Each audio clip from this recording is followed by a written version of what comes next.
This question always comes up every now and then, but it comes up every now and then. So I just got to ask it again because sometimes people don't get it. They come on our channel and they see us with head coverings. And a lot of these Messianic brothers, they keep asking this question. And I just want you to give a good an explanation of it. They go to 1 Corinthians chapter 11, verse 3, and they read, "But I will have you know that the head of every man is Christ, and the head of the woman is the man, and the head and the head of Christ is God. Every man praying or prophesying, having his head covered, dishonor his head." So they say because you got a turban on, or I got a kippah on, that we're dishonoring, somehow we're dishonoring God. Can you explain how that is not Torah, or how that is not found in Torah, or God didn't specify anything like that? Okay, so you're reading from Corinthians, which is not Torah, which is not ordained, which is not an ordained word of God. And that would just be one of Paul's letters to the Corinthians. Also, so just dealing with that aspect of it, he's talking to one group of people.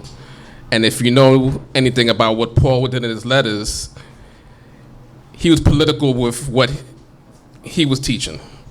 Based on the letters, based on the people he sent the letters to, he would tell them something based on what was fitting for them. Because he wouldn't give that message to everybody. Like his letter to the Hebrews, he didn't tell them that. So he's telling for a foreign nation not to cover their heads. So that's just dealing with that aspect of it. But even beyond that, it's not Torah.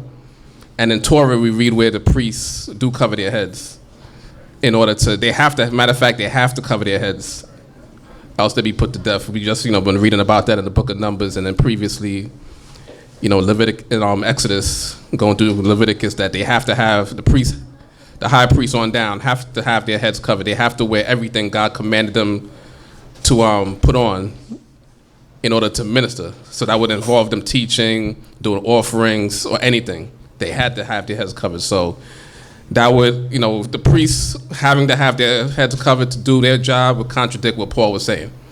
And, here especially, we tend to go with the word of God as opposed to the word of a man, that, especially when it contradicts the word of God. About the priests covering their heads?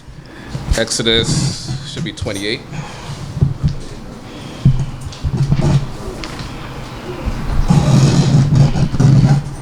Okay, yeah, so Exodus 28 talks about the garments that the priest should wear. It starts by saying, Exodus 28 from the beginning, "And bring thou near unto thee Aaron thy brother, and his sons with him from among the children of Yisrael, that they may minister unto me in the priest's office, even Aaron, Nadab, and Abihu, Eleazar, and Itamar, Aaron's sons." So that's verse 1.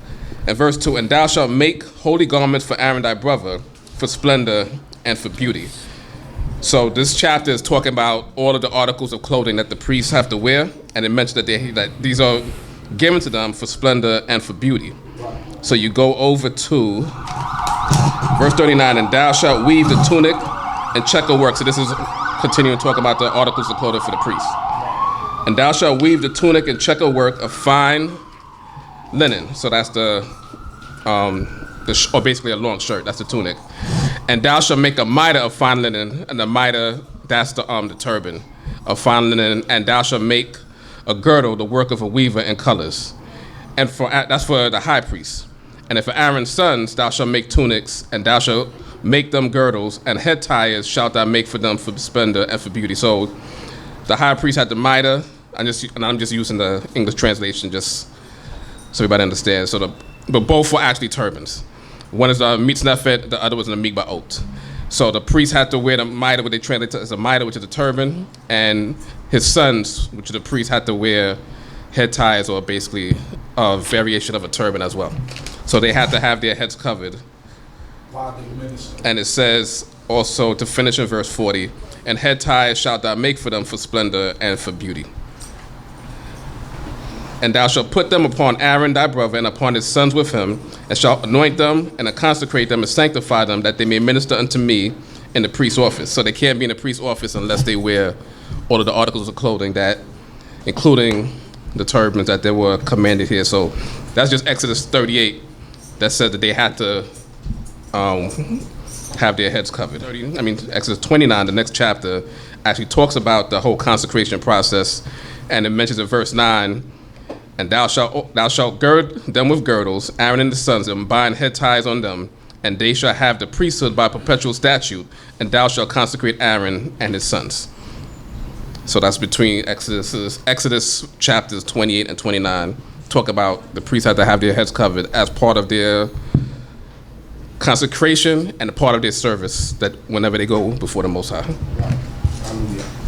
So Leviticus chapter 16, which talks about the Day of Atonement. So this is the time of the year that the high priest go into behind the curtain to do his service, the offering incense and everything that. And verse 4, talking about the high priest when he's going to do his service. And he shall put on the holy linen tunic, and he shall have the linen breeches upon his flesh, and shall be girded with the linen girdle, and with the linen mitre shall be attired.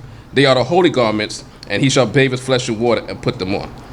So, just more specifically, the linen mitre or the turban was a holy garment for the high priest that he had to put on to do this particular service on Yom Kippur.